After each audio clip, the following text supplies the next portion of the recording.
Irridu Malta tal-opportunitajiet b'aktar investiment u stabilta. Iddikjara dan il-Prim Ministru mexxej Laburista Roberta Bela f'attività politika oħra ta' nhar ta' Ħadd filgħodu li din il-ġimgħa saret fil-Limestone Heritage fis-Siġġiewi u din fola sabiħa ta' nies Roberta Bela saħaq kif din il-ġimgħa li ntemmet kienet oħra li wriet ir-riżultati tad-deċiżjonijiet li ttieħdu fl-aqwa interess tal-Awċin u l-Maltin. Fil-fatt hawnhekk huwa qasam esperjenza li kellu waqt żjara li għamel f'kumpanija lokali fejn semma żewġ eżempji ta' Maltin li bdew minn apprentisti u llum il-ġurnata imexxu tim ta' nies. Dan sar frott bidliet inċentivati mill-Gvern u grazzi għal politika ta' deċiżjonijiet ta' dan il-Gvern dawn illum għandhom serħan il-moħħ. Hemm ħafna inċertezza madwar id-dinja, però dal-ħaddiema minflok ma qed jgħixu f'dik l-inċertezza, qed jgħixu fl-entużjażmu li f'Malta qed jaraw dan il-futur sabiħ għalihom u għall-familja tagħhom.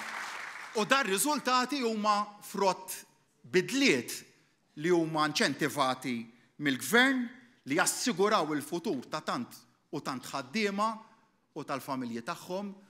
U għalhekk meta xi ħadd jipprova jbellaħħilkom li l-politika ma tagħmilx differenza fil-ħajja tan-nies huma daw l-esperjenzi reali li juruk kemm il-politika verament tagħmel differenza reali. Malta li toffri l-opportunitajiet u għalhekk ma naqas li l-Prim Ministru jsemmi l-qasam tal-edukazzjoni.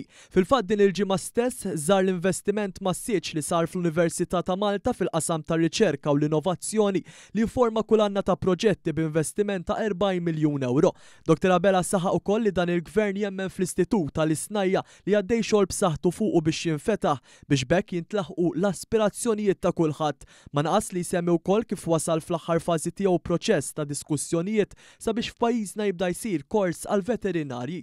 Iżda sabiex dan il-Gvern jibqa' joffri l-opportunitajiet u joħloq l-investiment, il-Prim Ministru qal li l-poplu Malti Awċi jrid jipparteċipa fil-proċess demokratiku u jagħżel il-politika li toffri is-soluzzjonijiet.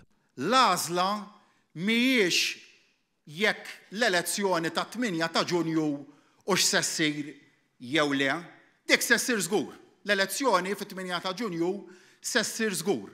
L-għażla hija jekk aħna ħniex se mmorru u nipparteċipaw dakinhar dwar jekk hux se nkunu aħna li niffurmaw it-teħid tad-deċiżjonijiet għall-futur ta' pajjiżna. U għalhekk is-sejħa tiegħi llum lilkom ilkoll ejjew intom illi tridu twasslu xi messaġġ. Aħna qegħdin hawn biex nisimgħukom u biex noffru is-soluzzjonijiet.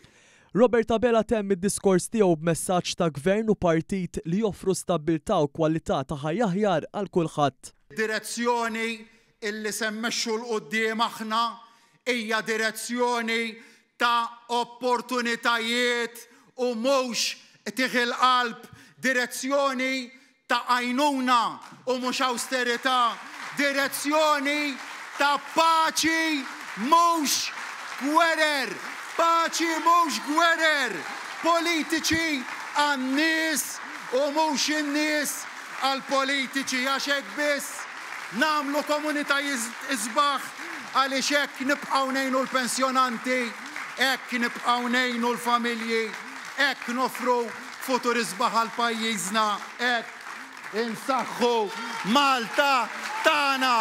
Grazzi minn qalbi.